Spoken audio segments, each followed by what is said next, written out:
88.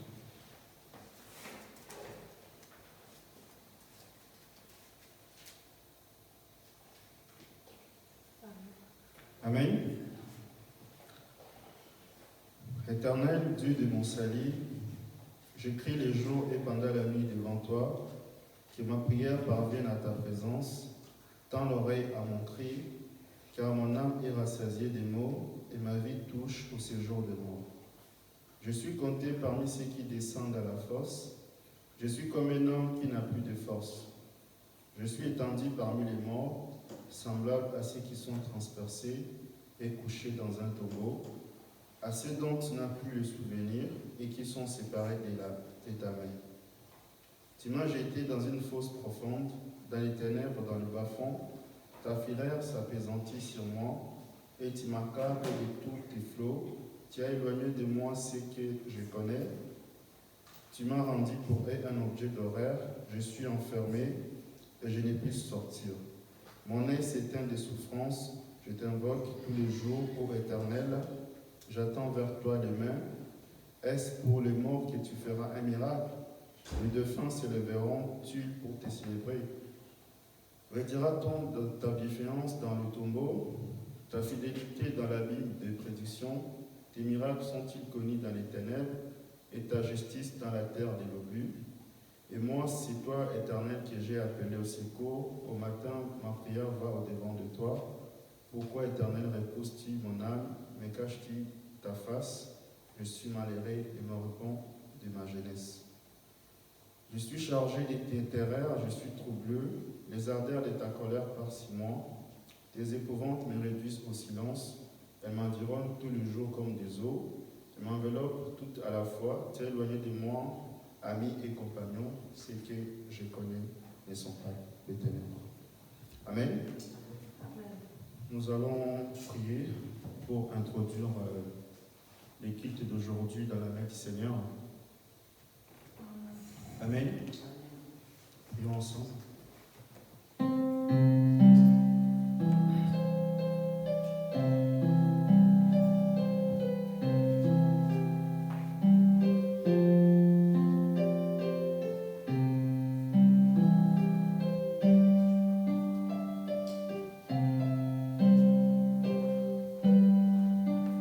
Père Céleste, te disons encore merci parce que tu as permis encore que nous puissions se réunir ce matin avec tes enfants dont ton évangile a enfanté.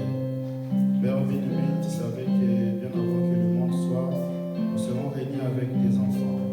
Père bien-aimé, tu as dit, venez à moi comme vous êtes, avec vos défauts, vos manquements, avec vos soucis, et je vous donnerai le repos. Nous savons que le repos que tu donnes, c'est la paix. Le repos que tu donnes, c'est la joie. Le repos que tu donnes, c'est le salut. Le repos que tu donnes, c'est la rédemption. Voilà pourquoi, Père, nous venons nous ressourcer dans ta vie. Et Père Céleste, nous apprêtons à écouter ta parole. Père, écarte l'homme du chemin.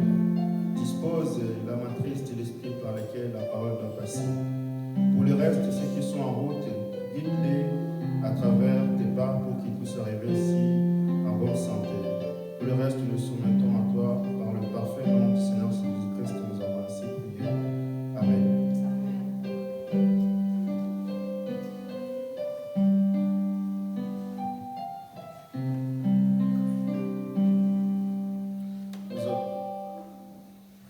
Nous allons prendre le cantique pour glorifier notre Dieu. Amen.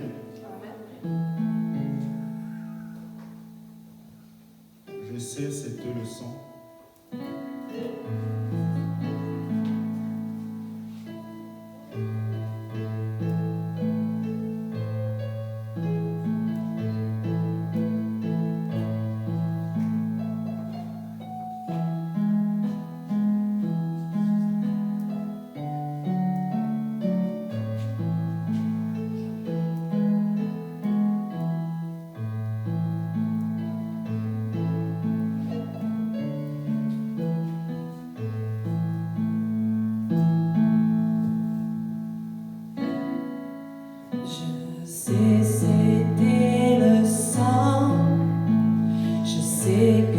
c'était le sang pour moi. Lorsque j'étais perdu, à la croix il mourut. Je sais, c'était le sang pour moi. Et sans sang est la vie, et sans sang est la vie pour moi. Tous les péchés lavés, le salut est acquis. Je sais, c'était le sang pour moi. L'amour de Dieu pour moi, l'amour de Dieu pour moi est si grand. Depuis l'éternité, l'agneau fut immolé. L'amour de Dieu pour moi est si grand. Si Christ n'était pas mort, si Christ n'était pas mort pour moi, je serais toujours errant et n'ayant point la vie. Si Christ n'était pas mort pour moi, je chante pour Jésus, je chante pour Jésus, mon roi. Tous les jours de ma vie, je chante Alléluia. Je chante pour Jésus, mon roi. Il est déjà venu, il est déjà venu pour moi. Il a ouvert les sceaux, Emmanuel de nouveau. Il est déjà venu pour moi. Si Christ n'était pas mort, si Christ n'était pas mort pour moi, je serais toujours errant et n'ayant point la vie. Si Christ n'était pas mort pour moi.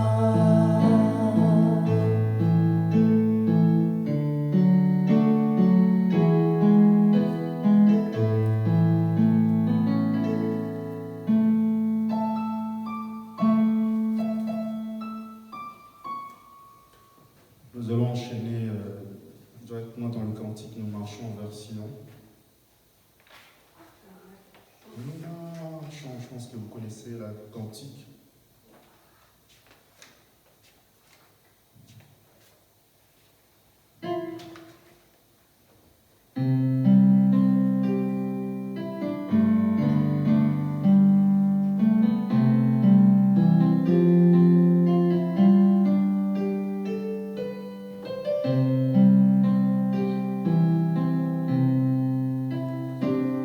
Laissons voir notre joie, nous qui aimons le Seigneur.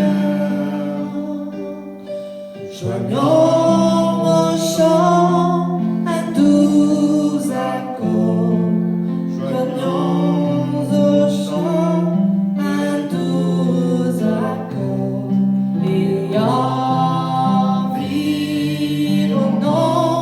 le trône, et environnons le trône. Nous marchons vers Sion, merveilleuse, merveilleuse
Vous êtes dans la joie d'être ici? Amen. Dieu aime la communion. Amen. Et vous devez savoir que toutes les familles dans le ciel et sur la terre portent tous le même nom, le nom du Seigneur Jésus-Christ. Et je crois que ce matin, il y a la famille Jésus-Christ. Dites à la personne qui est à gauche de vous que Dieu vous bénisse richement. Que Dieu vous comble. Que Dieu soit votre joie. Amen. Sans plus tarder, je vous invite à se tenir debout. Nous allons prendre nos Bibles dans Hébreux 5, versets 11 à 14. Bon, on va commencer à 11 à 14.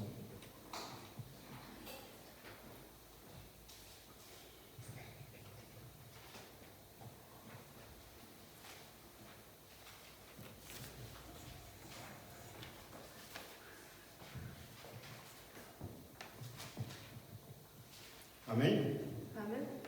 Disons. À ce sujet, nous avons beaucoup à dire et des choses difficiles à expliquer parce que vous êtes devenus lents à comprendre alors que vous deviez avec le temps être des maîtres. Vous avez de nouveaux besoins qu'on vous enseigne le premier principe élémentaire des oracles de Dieu. Vous en êtes venus à en avoir besoin de lait et non d'une nourriture solide. Or, quiconque est né au lait n'a pas l'expérience de la parole de justice, car il est un enfant. Mais la nourriture solide est pour les hommes faits, pour ceux qui, par l'usage, ont le sens exercé au discernement du bien et du mal. Amen. Nous allons enchaîner directement dans Exode 14, 15. L'Éternel dit à Moïse, « Pourquoi cries-tu vers moi? Parle aux Israélites et qu'ils se mettent en marche. » Et Dieu ajoute la bénédiction dans sa parole. Veuillez vous asseoir. Amen. N'hésitez pas à fermer vos téléphones ou à les mettre sous les pattes. Amen. Amen.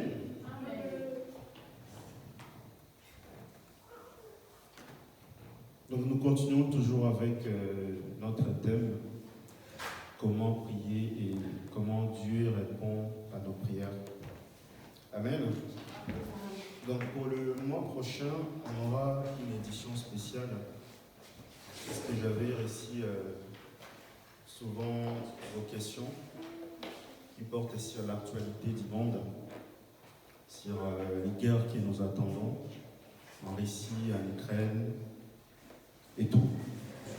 Pourquoi Dieu avait retiré ses prophètes, ses serviteurs en 2024 et tout ce genre de questions.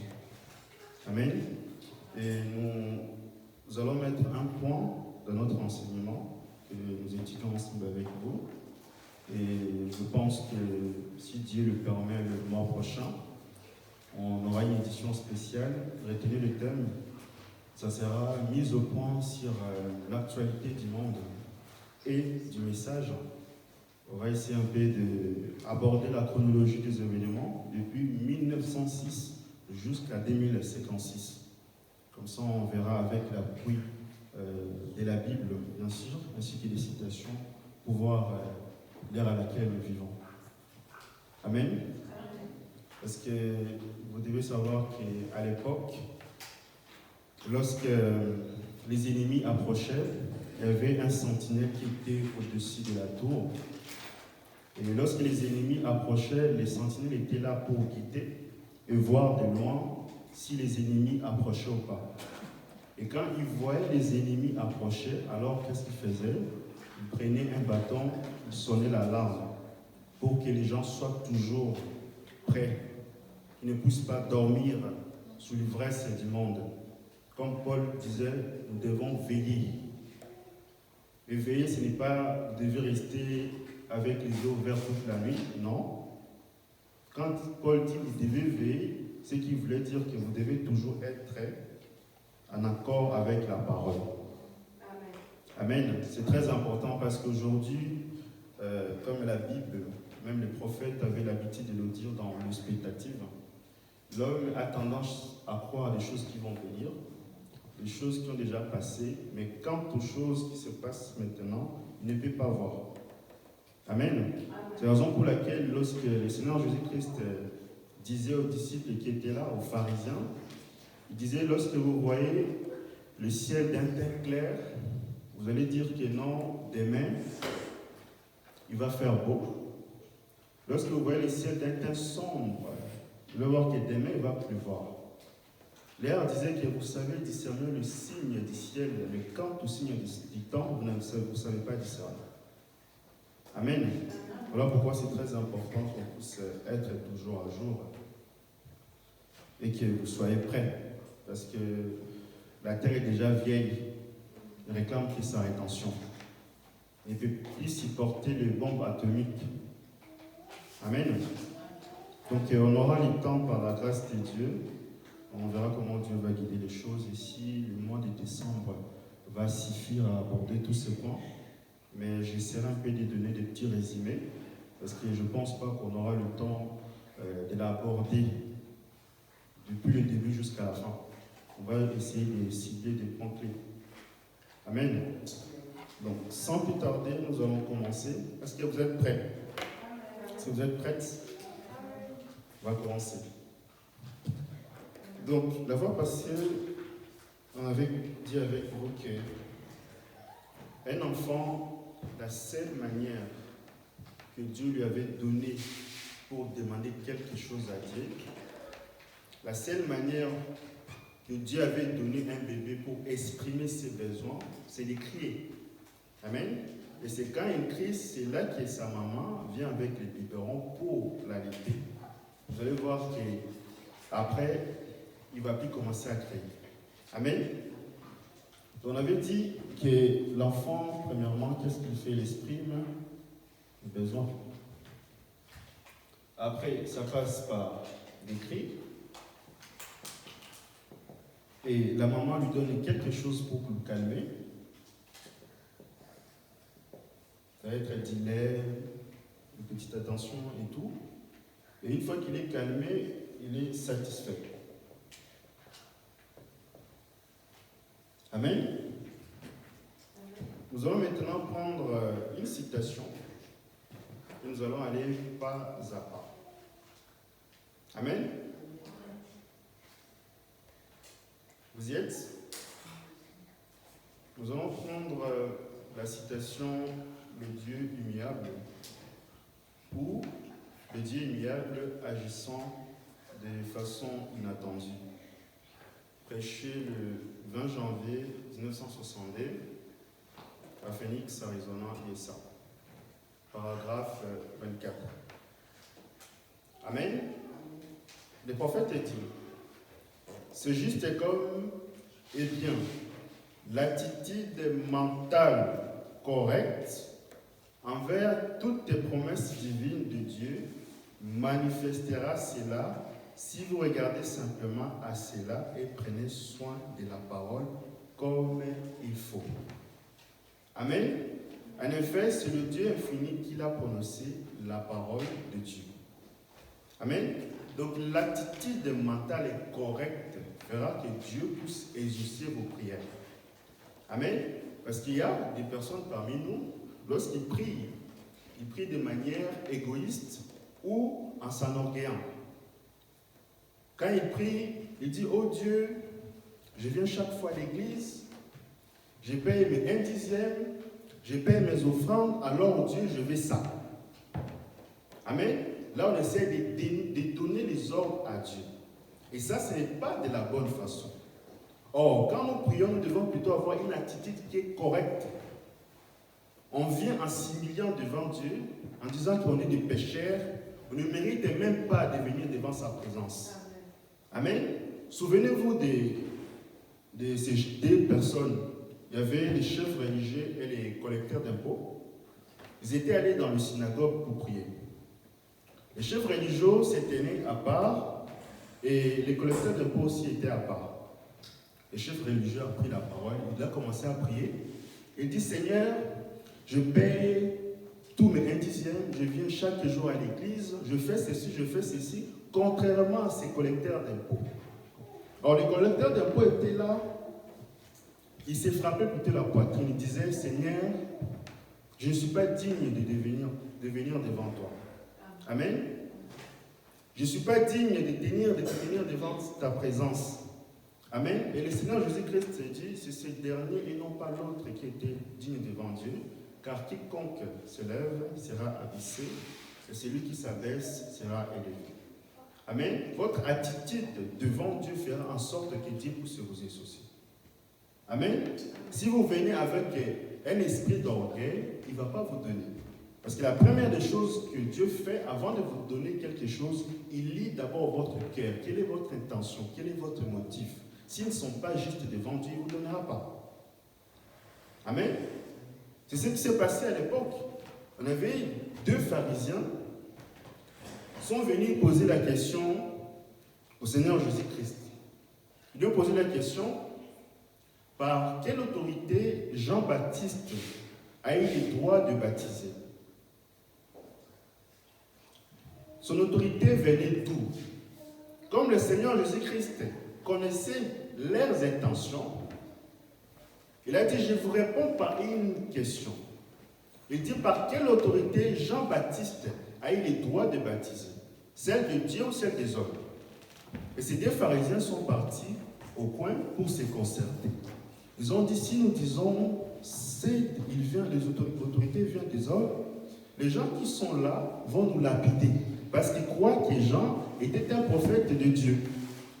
Et si nous disons, l'autorité vient de Dieu, alors nous allons donner au Seigneur Jésus-Christ raison. Après ils sont venus, ils ont dit, nous ne les connaissons pas. Et le Seigneur Jésus-Christ, qu'est-ce qu'il a fait? Il a dit, de la même manière, vous ne m'avez pas répondu, moi aussi je ne vous répondrai pas. Amen. Et ces 2 pharisiens-là sont morts. Il s'est écoulé des années passées. C'est Paul maintenant qui a répondu à cette question. Il a dit, toute autorité vient de qui?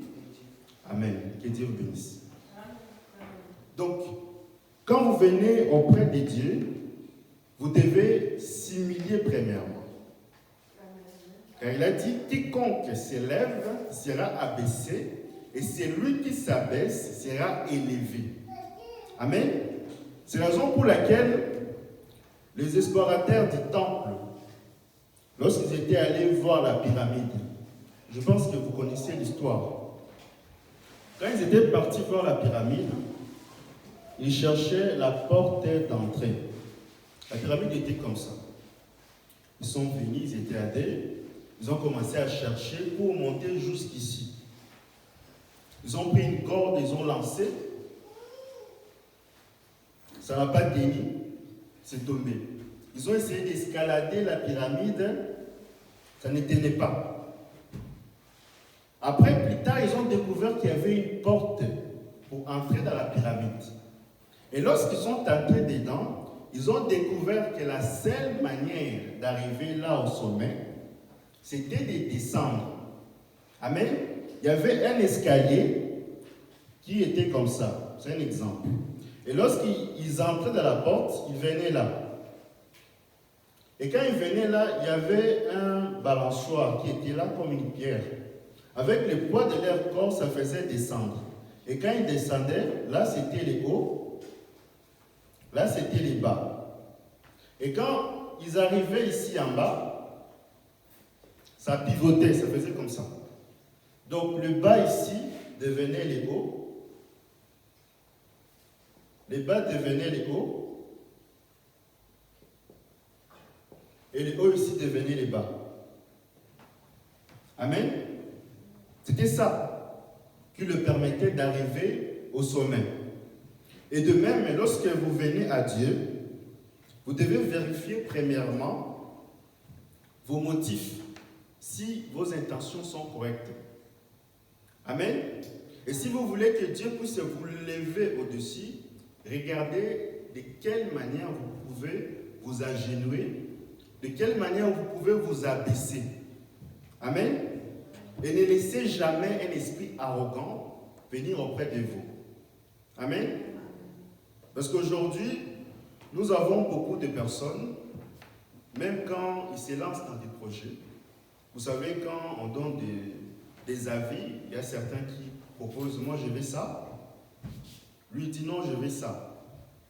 Et vous allez voir que la personne qui est orgueilleuse, lorsque les gens ne choisissent pas ce qu'il lui voulait, il va se fâcher. Soit il développe des complexes, soit il boude. C'est un esprit d'orgueil. Amen. Il y en a plein de personnes comme ça. Même quand ils sont à tort, ils ont des choses à se reprocher. Lorsqu'on lui reproche quelque chose, vous allez voir, il va chercher toujours des justifications pour cacher ses défauts. Amen.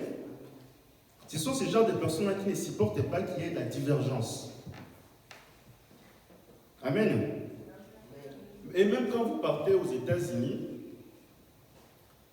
souvent les Américains, quand ils travaillent, lorsque quelqu'un apporte un projet, vous allez voir, ses collègues vont le soutenir. Oh non, le projet que tu as apporté, c'est très bien. Amen. Ça va les booster. Non, il sera encore plus motivé à chercher encore de nouvelles idées. Mais par contre, quand vous travaillez en France, ce n'est pas la même chose. Quand quelqu'un apporte un projet, vous allez voir les collègues, au lieu de les soutenir, ils sont là plutôt à chercher des cas particuliers. Oh non, tu devais penser à ça. Tu devais ajouter ça. Amen. C'est ce qui fait que les Américains prospèrent beaucoup plus que les Français. Parce que même leur façon de soutenir les gens a un impact sur eux. Amen. C'est très important. Parce qu'aujourd'hui, vous parlez avec quelqu'un, il donne son avis.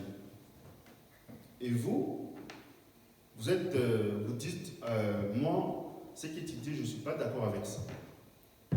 Vous allez voir, les gens qui sont orgueilleux vont dire non, je ne suis pas d'accord avec ça, moi je pense comme ça. Et quand vous dites non, l'autre personne va l'interpréter d'une autre façon. Pour lui, c'est comme un blocage. Même s'il avait des idées, il ne va plus continuer parce que vous l'avez arrêté automatiquement. Amen. Au lieu de dire non, ayez l'habitude de dire je pense que ça devait être comme ça. Comme ça, vous laissez à l'autre personne s'exprimer. Amen. Même le Seigneur Jésus-Christ, quand le diable était venu dire, il est écrit, lorsque tu tomberas, il y aura des anges qui vont te transporter. Le Seigneur Jésus-Christ n'a pas dit non, il est aussi écrit. Amen. Et l'habitude de contrôler vos langages. Amen. C'est très important.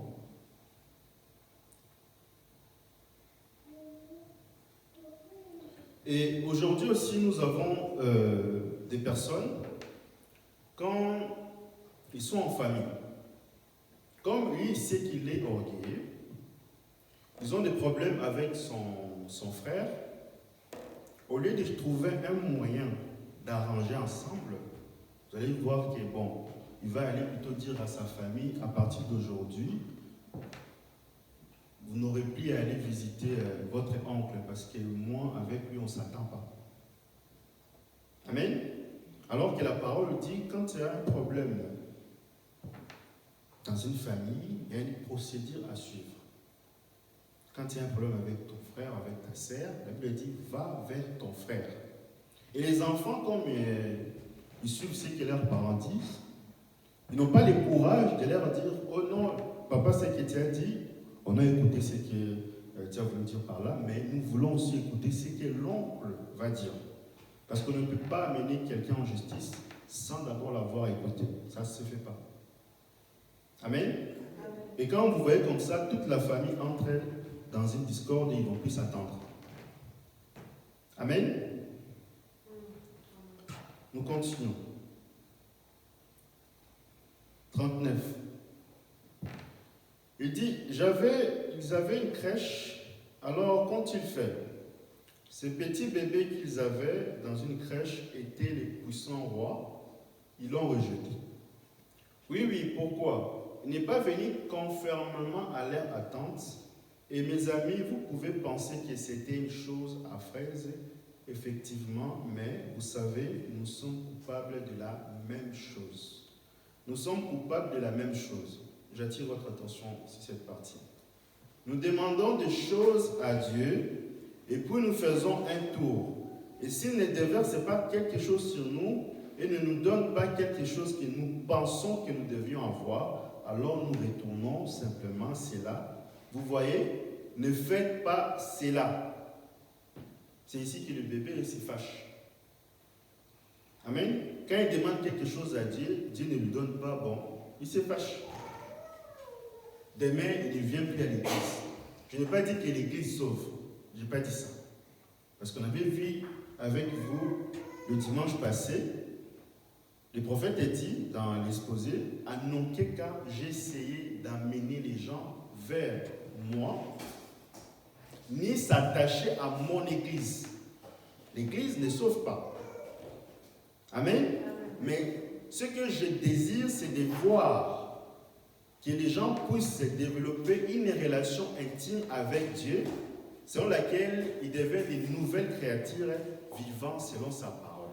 C'était ça le souhait de frère Branham. Amen. Mais nous avons aussi des gens parmi nous, ils ne préfèrent pas venir à l'église parce que c'est qu'il a beaucoup de choses à se reprocher. Quand il va venir à l'église, bon, les frères vont chercher à aller voir la maison.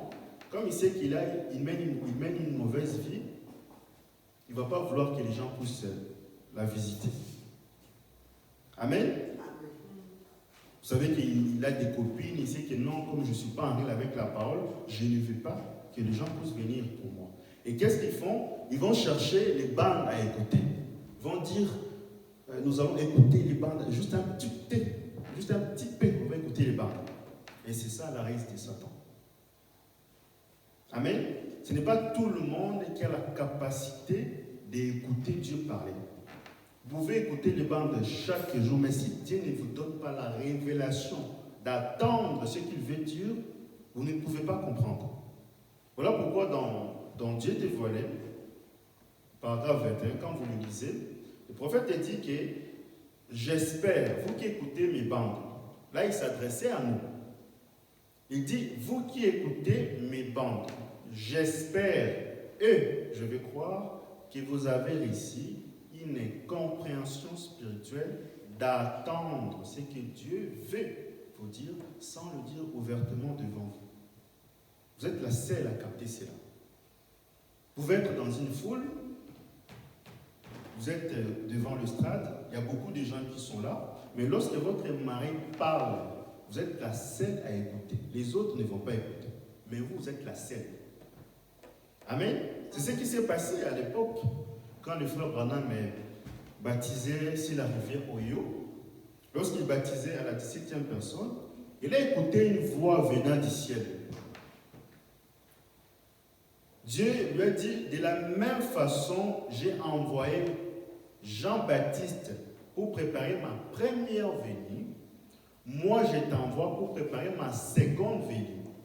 Amen. Et les gens qui étaient là n'ont pas écouté ce que Dieu avait dit. Mais Hop était la seule à écouter cela. Alors qu'il y avait beaucoup de gens, même la personne qu'on baptisait n'écoutait pas. Amen. C'est comme quand on nous invite, on m'a invité par exemple dans une maison, on mangeait avec des frères, et la sœur, donc la femme du frère, avait oublié de mettre de l'eau sur la table. Et quand on mangeait, le frère a juste regardé sa femme. Sa femme directement a compris, il est allé prendre de l'eau, il a servi sans qu'il puisse dire un mot. Mais est-ce que vous avez compris ce qui s'est passé là? Non, c'est que sa femme était capable d'entrer dans le subconscient de son mari. Il a levé qu'est-ce qu'il a voulu dire sans qu'il le dise ouvertement devant les gens. Amen. C'est cette capacité-là que nous, aujourd'hui, nous n'avons pas. C'est ça ce qu'on appelle le discernement. Amen. Le discernement. Aujourd'hui, on n'en a pas beaucoup. Je sais qu'Ève n'avait pas. Comment détecter l'ennemi, même s'il utilise la parole? Mais avec le discernement, vous savez que même s'il lit toute la Bible, ce qu'il dit est fausse. même si vous n'avez pas toutes les citations en tête, mais le Saint-Esprit qui avait écrit la Bible sait que c'est faux, il vous dira que même si la personne là qui cite des citations, même si ce qu'il dit est vrai, mais quand le Saint-Esprit vient en toi, il te dira que c'est faux parce que le fondement de la parole n'y est pas. Amen. Et nous allons continuer. Il continue.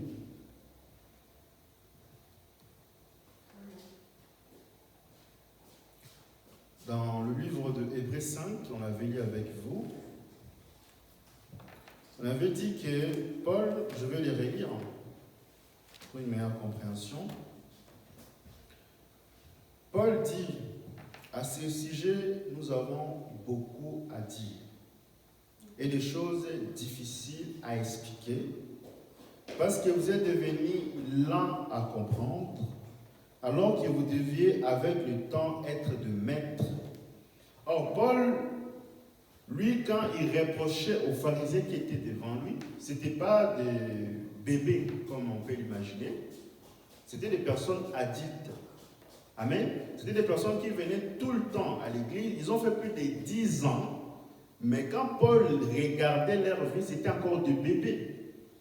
Voilà pourquoi il leur reprochait que vous qui devez être longtemps de maître, vous avez encore besoin qu'on vous donne du lait.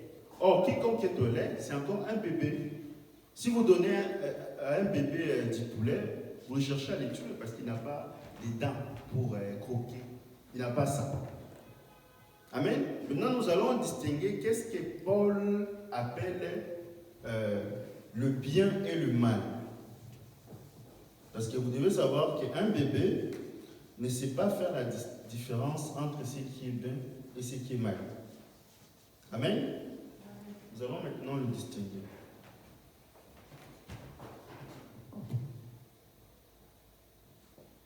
Le bien et le mal.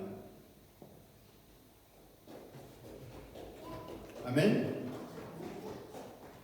Donc, dans l'anatomie humaine,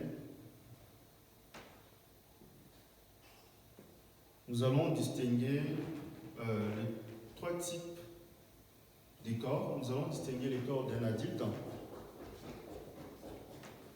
d'un bébé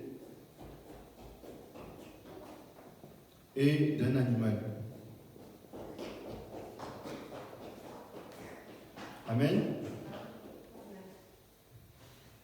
Le corps d'une personne est composé de 3 parties. Il y a les corps, il y a l'esprit, il y a l'âme. Le prophète a dit dans le super sens, Dieu nous avait donné le 5 sens pour entrer en contact avec le corps, avec le monde, qui est l'odorat, l'ouïe, le goût, le toucher, etc. Et nous avons aussi 5 sens dans le domaine de l'esprit, qui est l'intelligence, la morale, l'éducation, etc. Et dans l'âme, c'est là où il y a le libre arbitre. Le prophète l'appelle la nature de l'esprit ou le tour de contrôle. Amen.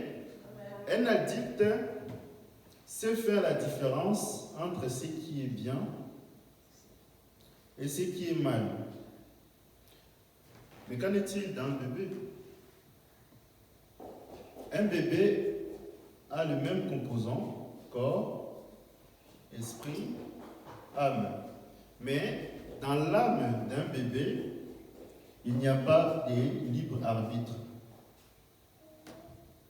Pas de libre arbitre.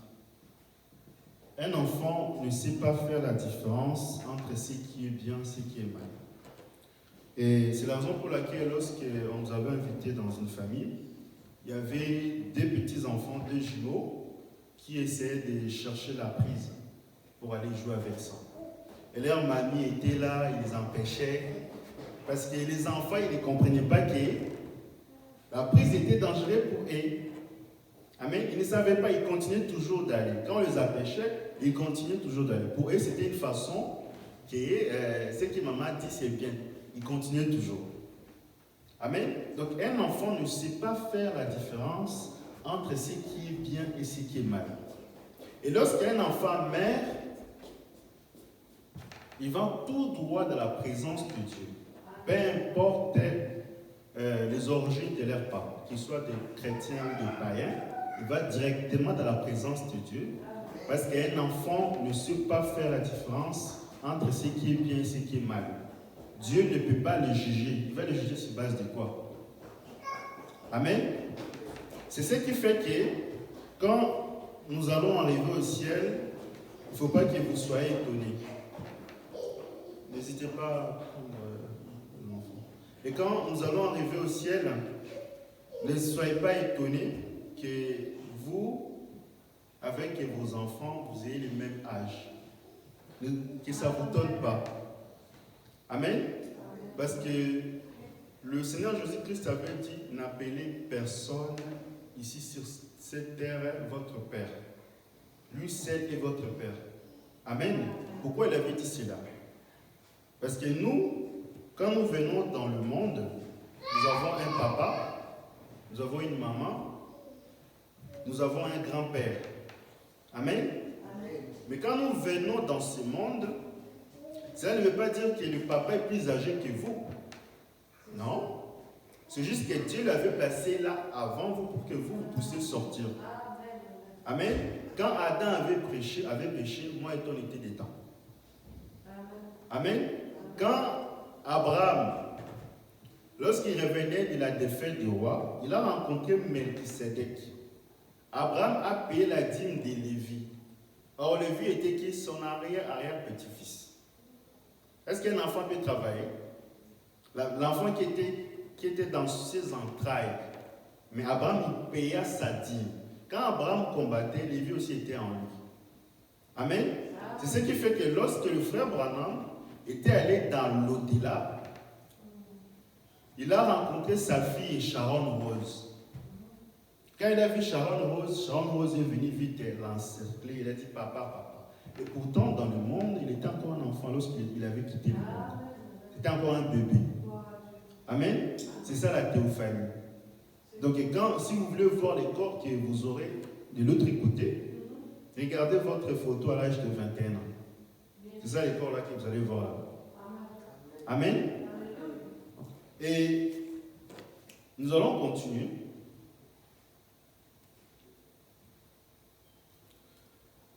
Les enfants, le bébé surtout, quand ils sont encore bébés, ils peuvent voir des choses que nous, on ne voit pas. Amen. Ils peuvent voir des anges qui sont à côté de vous. Comme la Bible dit que l'ange de l'Éternel capte toujours autour de ce qui est. Amen. Vous allez voir qu'un enfant lui-même est en train de rigoler, vous ne savez pas pourquoi. Parce qu'il voit ce que vous ne voyez pas.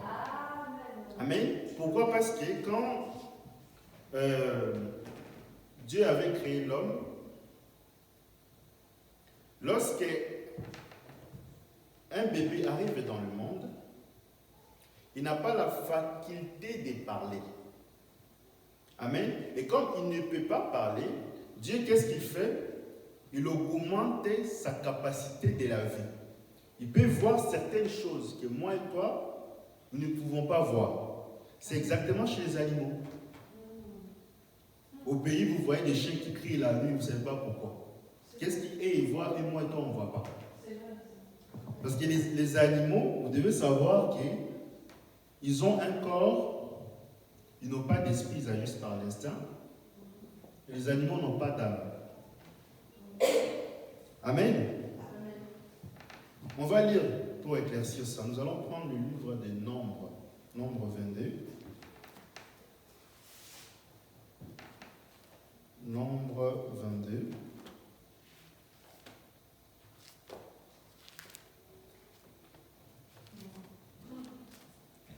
Nombre 22. Verset 22. Nombre 22, verset 22. connaissez l'histoire de Balaam. Balaam, la colère de Dieu s'enflammant parce qu'il était parti et un ange de l'Éternel s'étend debout sur le chemin pour s'opposer à lui. Balaam était monté sur son ânesse et ses deux serviteurs étaient avec lui. L'ânesse vit l'ange. Vous écoutez ici? L'ânesse vit l'ange de l'Éternel placé sur le chemin, son épée nue dans la main. L'ânesse se détourna du chemin et alla dans le champ. Vous écoutez? Donc l'ânesse avait la capacité de voir certaines choses que Balaam ne pouvait pas voir parce qu'il avait atteint l'âge adulte. Amen. Il pouvait voir l'ange qui était devant lui. C'est la raison pour laquelle lorsque Géasi, lorsqu'il est allé voir Élisée, il a dit, il a vu des Philistins envahir la ville de Dothan. Élisée a dit à Géasi, ne crains point, car ceux qui sont parmi nous sont plus nombreux que ceux qui sont dehors. Amen. Il a dit, Seigneur, ouvre les yeux de Géasi. Et c'est là, seulement quand l'Éternel a ouvert les yeux de Géasi, c'est là que Géasi a vu les anges en train de tourner autour de la ville. Amen. C'est cette capacité-là que Dieu avait fait quoi? Il nous avait fermé lorsqu'on a atteint l'âge adulte. Amen. La vie. Et quand on atteint l'âge adulte, qu'est-ce que Dieu fait? Il éteint votre vie. La capacité que vous avez lorsque vous étiez encore de bébé à voir certaines choses, vous ne pouvez pas voir. Il éteint d'abord votre vie, il efface vos souvenirs. Amen. Est-ce que qui parmi nous ici peut me dire la couleur de la couche qu'il avait portée lorsqu'il était enfant? Est-ce que quelqu'un peut se souvenir de ça? La couleur de la couche que vous avez, que votre maman vous avez fait porter lorsque vous étiez encore enfant. Est-ce que quelqu'un peut se souvenir de ça? Voilà pourquoi le Seigneur Jésus-Christ avait posé à Job, où était-il lorsque je posais les étoiles du matin? Job ne pouvait pas répondre à ça, parce que c'était une question qui allait au-delà de sa compréhension. Amen. Et quand nous atteignons l'âge adulte, nous ne pouvons plus faire confiance à ses yeux. Amen. Ses yeux ont des limites. Amen. Vous marchez en route, vous voyez la voiture avancer. Quand ça avance, les pneus tournent, non? Ça va vers l'avant. Après quelques temps, vous avez l'impression que ça tourne vers derrière. C'est ce qu'on appelle l'illusion optique. Ceux qui ont déjà conduit, à l'été, quand vous conduisez, vous voyez des mirages. Quand vous avancez, des mirages. Au fur et à mesure que vous avancez, ça disparaît. Donc les yeux que Dieu nous a donnés quand on atteint l'âge adulte, on ne peut plus faire confiance à ça. Et qu'est-ce que Dieu fait? Il nous donne les yeux de la foi. Amen. Là, on ne voit plus avec ses yeux, mais avec les yeux de la foi. Or, la foi est une ferme assurance d'une chose qu'on ne voit pas, d'une chose qu'on n'attend pas, mais une démonstration de la chose qu'on espère. Amen. Nous allons maintenant continuer toujours dans cette idée avec une citation. Ta famille, paragraphe 43. Comprenez-vous maintenant ce que je vais dire? Voyez-vous, c'est par la foi que nous faisons tout. Amen. Par la foi. Amen. Paul a dit que la foi est une ferme assurance d'une chose que tu ne vois pas. Amen. Une démonstration. C'est comme je faim par exemple. Quelqu'un veut me donner 10 euros. Amen. Les 10 euros pour moi, c'est ça, la foi. Donc avec 10 euros, qu'est-ce que je vais faire? Je vais acheter des sandwichs. Amen. Avec 10 euros, je peux acheter des baguettes, je peux acheter beaucoup de choses. Mais je ne peux pas manger l'argent, d'accord. Mais le temps que je laisse pour aller acheter quelque chose au marché, c'est ça qu'on appelle l'espérance. La foi, lui, possède la chose, tandis que l'espérance l'espère. Amen. Vous devez croire à ce que vous demandez à Dieu. Vous devez la posséder aujourd'hui, pas demain. Amen. C'est comme la pluie. Pour qu'il y ait la pluie demain, vous devez avoir l'eau aujourd'hui. L'eau que vous possédez aujourd'hui, c'est ce qu'on appelle la substance. La foi n'attend pas le lendemain. La foi est une vision à long portée. Elle croit que ce que Dieu lui a dit, c'est ça la parole. Et il se tient là. Et quand vous demandez quelque chose à Dieu, entre votre foi et la chose que vous avez demandé, il y a le doute qui s'installe. Quand vous doutez, par exemple aujourd'hui, il y a des gens qui se lancent dans des projets. Il n'a même pas encore commencé les projets, il commence à dire, et si ça échouait? À peine commencé, hein? Et quand on les dit, attends comme ça ne va pas marcher. Amen. C'est ce qui s'est passé à l'époque quand Dieu avait dit à Pierre, Seigneur, ordonne que je puisse marcher sur les eaux. Et sinon Jésus-Christ a dit, viens. Il a fait un pas, deux pas. Lorsqu'il a vu les tempêtes venir, il a eu peur, il a commencé à s'écrouler. Donc laissez votre foi là. Quand le doute entre, et ça ramène la foi vers le bas. Amen. La foi, c'est le courage, c'est l'audace. Ayez l'habitude de répéter ce que vous voulez devant Dieu. J'ai demandé ça, donc je répète. Répétez ça même plusieurs fois. Vous allez voir la chose que vous avez demandé à Dieu. Un jour, ça va prendre vie. Amen. Parce que quand on avait créé le monde, il s'est écoulé des millions d'années. Dieu avait dit que la lumière soit. Ce n'était pas tic-tac. Il s'est écoulé des années. Mais comme Dieu avait dit ça, ça va s'accomplir.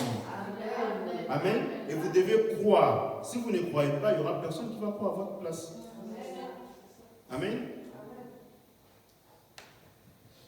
Nous continuons. Et il continue, il dit, croyez au Seigneur. Est-ce qu'il a dit croyez en moi? Est-ce qu'il a dit croyez à l'église? Croyez à qui? Au Seigneur. Amen. Parce qu'aujourd'hui, les gens ont beaucoup plus mis la confiance à leur pasteur. Je ne dis pas que vous devez mettre la confiance à votre pasteur, mais aujourd'hui, vous devez savoir qu'il y en a certains qui se sont installés dans le cœur des enfants de Dieu. Au lieu de conduire les enfants de Dieu vers Jésus, ils les ont conduits vers eux-mêmes. Amen. Et c'est ça le danger. Et ça commence comment? Par le G. J'ai fait ça, j'ai fait ça, j'ai fait ça. Il remplace Jésus. Au lieu de mettre G, dites Jésus, Jésus, Jésus. Ce n'est pas vous. Le prophète a dit que les serviteurs de Dieu, ce sont des vestes. Il ne fait que changer de couleur. Amen. Quand moi je quitte et Dieu prépare un autre homme, il va venir vous remplacer. On ne va pas rester éternellement sur la terre. Amen. C'est ce qui s'est passé quand le prophète était allé dans l'au-delà. Lorsqu'il est arrivé là-bas, il n'a pas cherché où est Neville. Neville est où? Il n'a pas dit ça. Parce que Neville, quand il avait prêché le message, il les a conduits vers le Seigneur Jésus-Christ. Ce qui fait que quand il est arrivé là-bas, il cherchait Jésus. Où est Jésus? On a dit à Frère Branham, attends, il est un peu plus loin. Amen. Et quand je serai de l'autre côté, quand je ne serai plus là, et il a l'habitude de dire ce que la Bible a dit ça. Oh, mon pasteur a dit ça. Je ne dis pas que vous ne devez pas répéter ce que votre pasteur dit, aussi longtemps ce qu'il dit est dans la parole. Amen. Et moi, de l'autre côté, je vais dire ça, c'est un bon soldat. Amen. Parce qu'on a amené les gens vers le Seigneur Jésus-Christ. Amen. Même Paul, quand il prêchait aux gens, il disait, je ne suis pas venu auprès de vous avec une supériorité de langage. Avec que votre savoir ne soit pas taché à la connaissance de l'homme, mais par la puissance et la démonstration du Saint-Esprit. Il n'avait pas un langage supérieur. Nous, aujourd'hui, on a fait la médecine. Quand on parle entre nous, il y a des gens qui lancent des mots qu'on ne connaît même pas. On doit aller chercher dans les Google. Il a voulu dire quoi? On tape. Ah! Et il a l'habitude de parler des mots simples. Amen. Même dans la Bible dit un passage dans le livre, les gens avaient l'habitude d'aimer ce que le Seigneur Jésus-Christ disait. Il avait le sens de l'humour. Il disait à Hérode, Hérode, parle au renard. Hérode, quand il ne voyait pas les il ne comprenait pas que les renards, c'était lui. Amen. Il avait le sens de l'humour. Nous, aujourd'hui, on a trop compliqué les messages. On est devenus des mystiques. Amen. On est 7e saut, frère. On est déjà enlevés. On est devenus plus saints même le Seigneur Jésus-Christ. Amen. Nous continuons.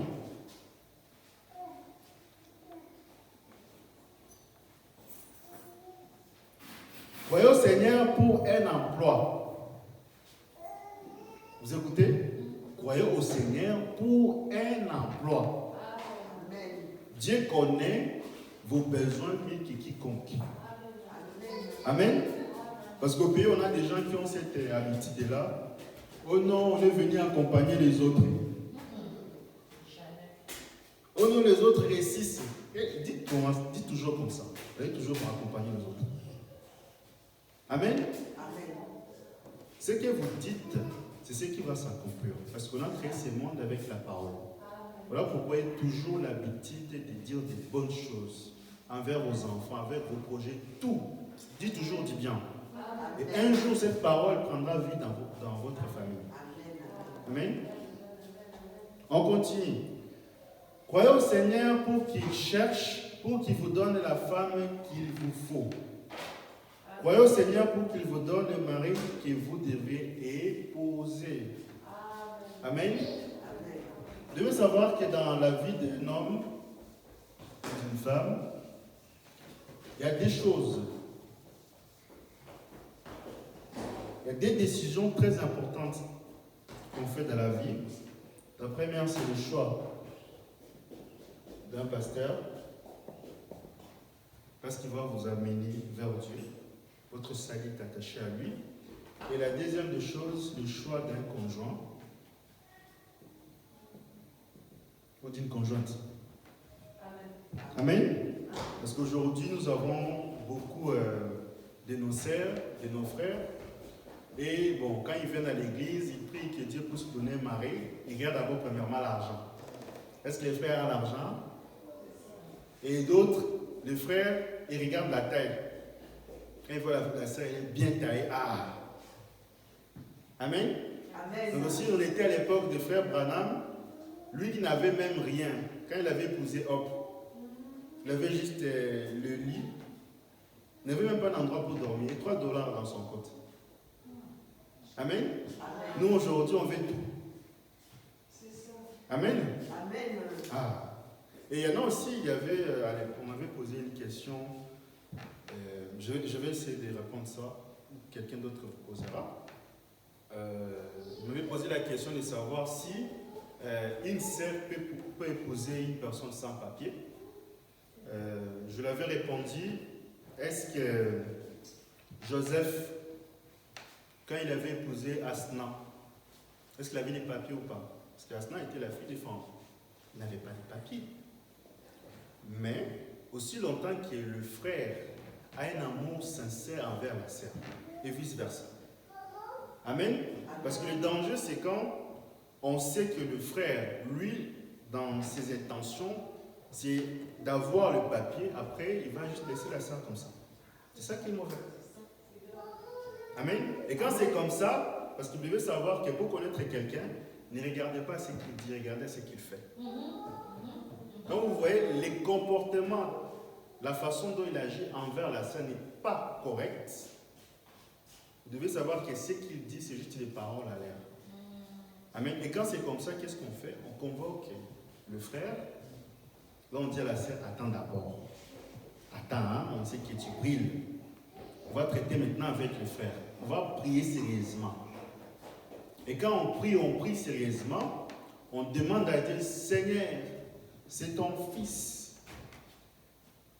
Tu as dit que tout est possible à celui qui croit. Nous croyons que tu vas lui donner les papiers. Vous allez voir quelques mois plus tard, Dieu va lui donner les papiers. Et quand Dieu lui donne les papiers, ce n'est pas pour rien. On le convoque pour la deuxième fois. Et là maintenant, on lui pose la question, maintenant que tu as le papier, c'est quoi ta vision pour la sœur? Si son amour est sincère, il va rester. Mais quand on attend, oh non frère, bon, j'ai un projet dans une autre ville, je vais y aller. Là, on sait que là, l'intention du frère vient de sortir. Son intention était d'avoir juste des papiers et après laisser la sœur comme ça. Amen. Et il laisse la sœur comme ça, il va partir. Moi, je préfère que Dieu lui donne le papier, qu'il puisse s'en aller, plutôt que de laisser la sœur avec des enfants, parce que les cris de ses enfants, ce sera sur la tête de qui? Voilà pourquoi Salomon, quand il était devant ces deux femmes-là, l'autre disait non, c'est mon fils, l'autre disait non, c'est mon fils. Pour trancher qui avait raison entre les deux, qu'est-ce qu'il a fait? Il a pris l'enfant, il a essayé de découper. Et c'est là maintenant qu'il a vu l'intention des lignes d'entre elles. Amen. Et parfois, quand on vous demande de patienter, ce n'est pas pour rien. C'est pour votre intérêt. Parce qu'on veut que vous puissiez être dans la joie là où vous partez. Parce qu'aujourd'hui, les gens pensent que quand on vient ici, c'est juste pour réprimander les gens. Non. Amen. On vous encourage à faire des choses qui sont bien. On vous décourage à faire des choses qui sont mauvaises. Amen. C'est pour votre bien. Nous continuons.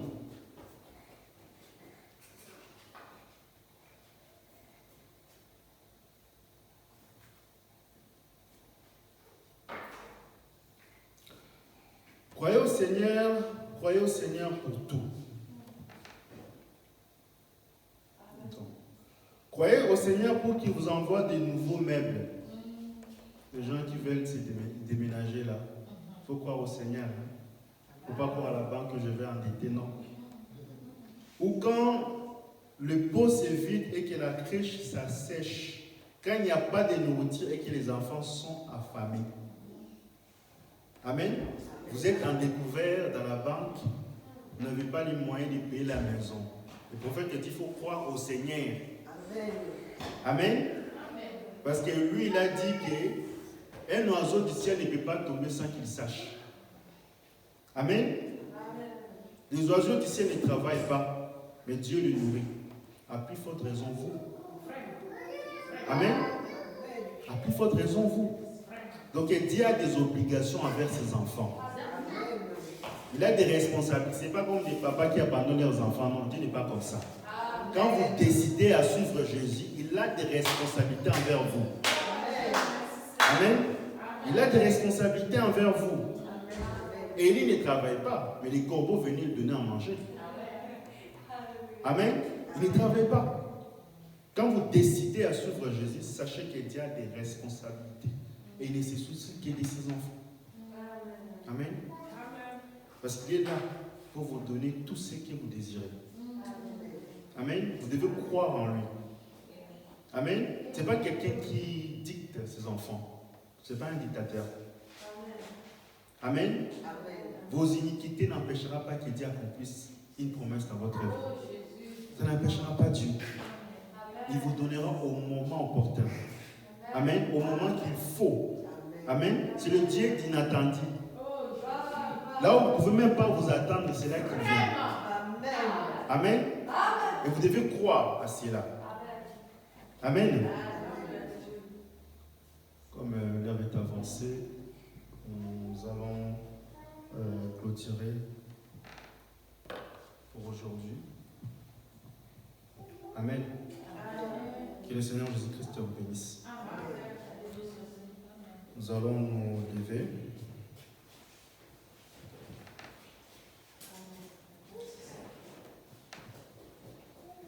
Mon Père, char d'Israël, sa cavalerie, alléluia, sa cavalerie, alléluia, Élie s'en va dans la joie, Élisée criait, sa cavalerie, alléluia, mon Père,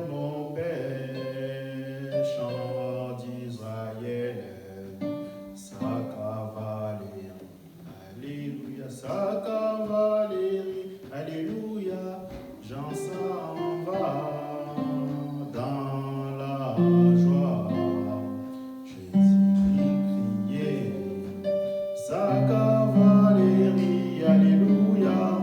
Mon Père, chant d'Israël, sa cavalerie, alléluia. Prions ensemble, nous allons remettre notre étoile entre les mains du Seigneur. Bienvenue, Père Céleste. Nous te disons encore merci parce que tu étais avec nous en tant qu'Alpha et tu vas finir avec nous en tant qu'Oméga. Père bien-aimé, ma prière, c'est de voir tes enfants établir une relation intime avec toi, dans laquelle ils deviennent de nouvelles créatures vivant selon ta parole. Car tu as dit que la vie que nous devons vivre doit être en Christ. Parce qu'aujourd'hui, le monde désire voir Christ, mais il va le voir comment? Ce n'est qu'à travers nous. Et je crois de tout mon cœur que quand ils vont rentrer avec une partie de ta parole. Car la parole que tu donnes à tes enfants suffit pour toute leur vie. Car tu as dit que toutes tes paroles d'hommes soient considérées comme un mensonge, celles pour toi sont considérées comme vraies.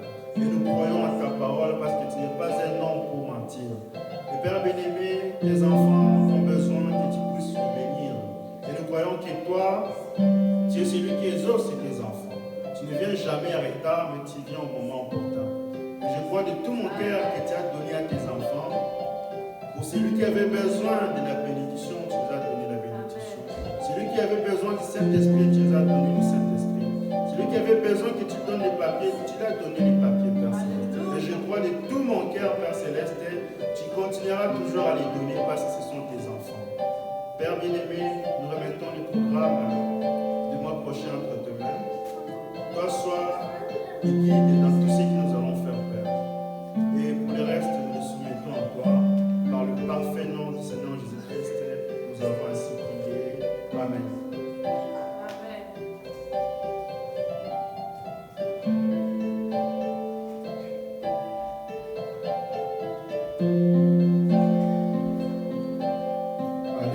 Allez dans la joie du Seigneur Jésus-Christ. Amen.